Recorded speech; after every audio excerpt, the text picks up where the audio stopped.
next up, we have another Q&A with one of our fantastic marginal authors. So the Q&A with Sophie Lockwood, who wrote The Amazing Beasts, which you can see right there. And the Q&A is going to be hosted by one of our very own Safe Spaces cohort, Ali. And so I'm going to pass you on to Ali and Soph, and yeah, enjoy. Hello, so I'm Ali. I use they, he pronouns. And just before we get started, I just want to say I have read this book that Soph both illustrated and wrote, and it's sensational. It made me cry, and the illustrations are so lovely to look at. So just going to go straight ahead into it and ask a couple of questions. So what inspired the creation of this poetry anthology, and how did the idea evolve over time? Hi, well, this is a long time coming. I think it sounds really silly to say, I was one of the original, but I was one of the first people approached by Comic Shoot for the Marginal publishing project to get this finished, and that was in 2018, I think, like end of 2018, start of 2019, and you know, that's when the Marginal project started, so got approached. I was very thankful. So it's been, how many years is that? 5 years. 5 years in the making. Thanks to like COVID and stuff, it did get put on hold, but long time coming, and initially, Beasts was just like this guy. Because when I was younger, over the years, I just had a habit of anthropomorphizing my problems, turning them into creatures, turning them into beasts or things, just to be able to visualize them properly and make them easier to deal with. I think putting a face to something makes it a lot easier to deal with sometimes. So it just sort of evolved from that, and we all love just a 3 a.m. notes app poem sometimes. So I sort of like combined the two. I was always interested in poetry, I was always interested in illustration, and having like one of my childhood dreams was to be an author or illustrator. So having like the chance to have that realised came at like a really opportune, like it came at like the perfect time. So it was all just like kismet. Is that the word? So it like really came together. Yeah, and it was definitely like a long process, but it was definitely something that like you wanted to do for a while. Can I also ask you to discuss the artistic style and visual choices you made like in the illustrations of the book? Yeah, so basically it's all just kind of clunky, kind of gunky. I wanted to go for a, oh, I can't use one-handed, it's so stressful. Sorry. Like, it's gunky, clunky. I wanted to do a like two-tone colour theme, but black and red was just, it's a little bit too edgy.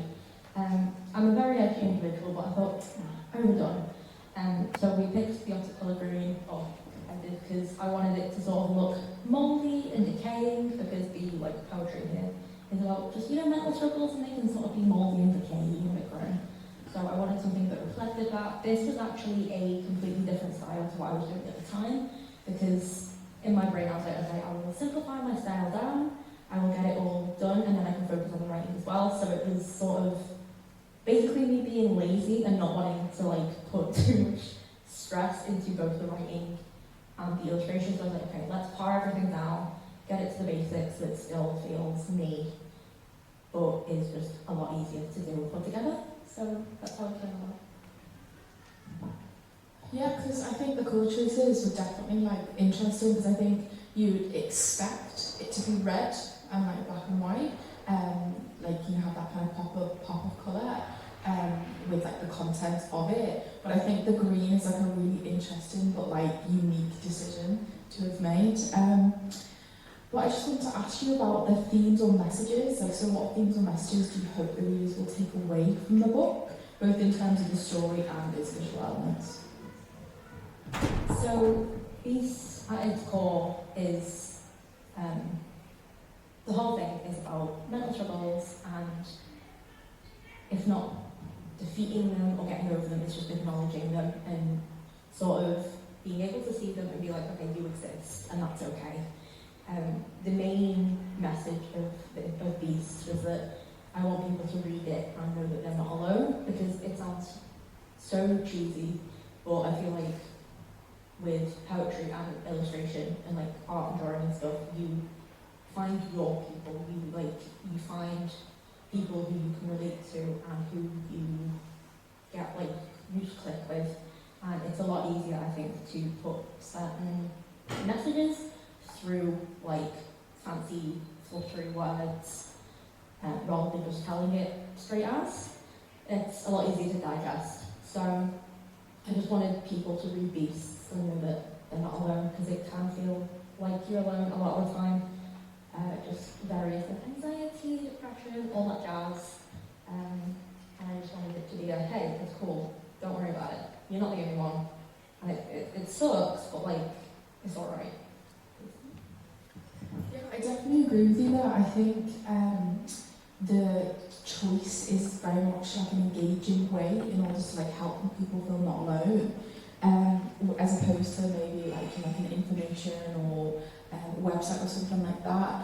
But yeah, reading it, I think definitely the way you describe certain aspects, it's at the same time you kind of know what you're going on about, but because it's kind of disguised in its poetry language, it's confronting, but at the same time it's a comfortable sense of confronting. So I think it really welcomes the reader to be able to feel not alone in that way. But yeah, so I'm just going to open up the floor. Does anyone in the audience have any questions? Yeah. What was your favourite part of the creative process, and what was the most difficult part of it as well? Okay. Honestly, my favourite part was just coming up with this guy. I love him. He's it sounds cheesy, but being this whole thing was a beast in itself to make. Beasts help me confront the beasts of my creativity issues and my creativity worries and stuff, and my inferiority complex with what I create. So getting to create a book and hold it in my hands was incredible. I never thought it could happen. I never thought I'd ever do it. I didn't think I really had it in me. So just getting to create this, and then specifically,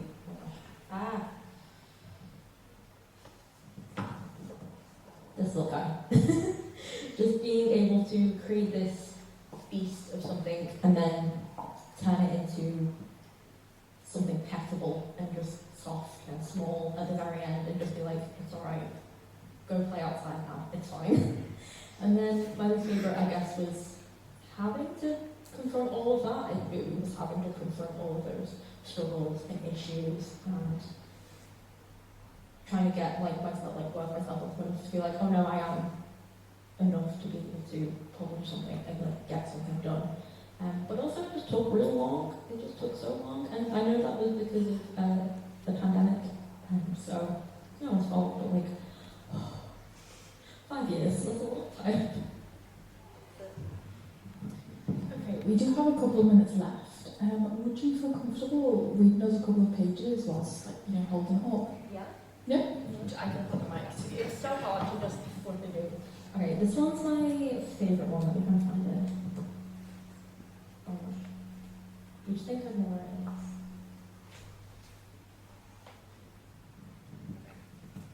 So it's the end one. It's called Endings. This actually has one of the very first illustrations in it that I did for this project.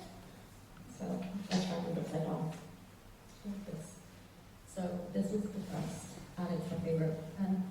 Bones grow in old wounds, howls haunting and meant to soothe. A final call to the dark above, below waiting, wanting to shove. Still dying. And I think that ends it really well. I think, not to toot my own horn or anything, but I think just the idea of, just the idea of the darkness waiting for you, and not you tipping it, not you tipping yourself over the edge, the darkness tipping you over the edge. but it could also be into something cool. So I think it's a good open cliff ending to end on. So you've Beast sounds amazing. What's next? Now you've overcome all these hurdles and gained the confidence. What's next? Honestly, since Beast took like 5 years, part of my creative thing is that if I'm working on a project, I can't do anything else. So since getting this finished, I've actually gotten back into like personal art.